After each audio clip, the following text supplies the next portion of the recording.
So, sa lipunan, no, may mga karapatan at pribilehiyong na-enjoy, no, ang Filipino women, no, during the pre-colonial period. Like, meron silang kalayaan sa pagpili ng mapapangasawa, may kalayaan sila sa divorce or sa pakikipaghiwalay, no? Meron. Yes, pwede silang makipaghiwalay, no, at pwede silang mag-asawa muli. So, No? nasa batas ba yon or tradition lang? Tradisyon nila yon, no? Ginagalang nila yung tradisyon na yon, yung kalayaan. Of course, may grounds, no, para makapaghiwalay. Like halimbawa, infidelity or hindi pagganap sa tungkulin bilang asawa or even hindi pagkakaroon ng anak, no, ay pwedeng maging ground for divorce. At hinahayaan or pinapahintulutan sila makapag-asawa muli.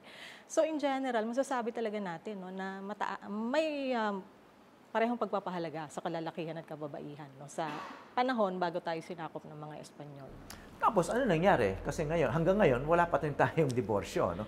So, noon pala, bago dumating ang mga Kastila, may ganong karapatan ng mga kababaihan, lalo na pag inaabuso, etc., pwedeng kumalas na doon sa asawa. No?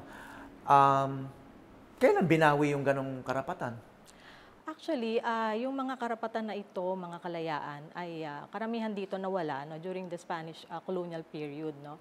Dahil na rin ito sa ilang mga kadahilanan. No? For example, napakalaki ng papel na ginampanan ng simbahang katoliko, no? Doon sa paghubog ng morality and sexuality, no? Lalong-lalo na ng kababaihan. No? Maraming limitations yung ipinataw sa kanila.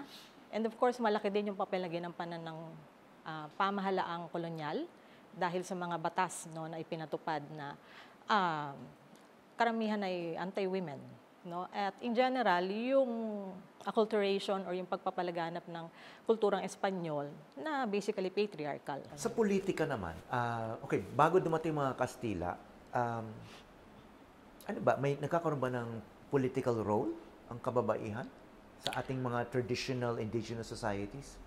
Sa mga katutubong lipunan, no, ay sinasabi na mayroong may mga pagkakataon, no, na ang kababaihan ay may makapangyarihan, no, sa lipunan. Pero para doon sa mga nasakop ng mga Espanyol, talagang nawalan ng pagkakataon, no, na makapamuno, no, sa politika ang kababaihan. Kasi even before, no, ng pagsakop ng mga Espanyol, ang political powers nasa lalaki. Yung pagiging datu or pagiging hari o lakan or pagiging raha, even yung pagiging sultan. Pero equally important yung religion na domain naman ng babae. So kumbaga magkapantay yung politics and yung religion.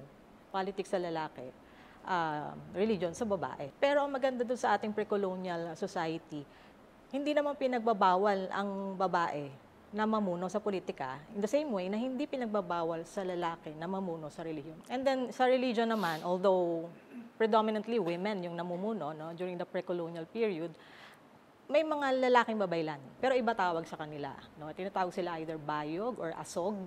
No? Okay. At ayon sa accounts ni Francisco Alsina, sila ay nagdadamit babae. Parang binabae.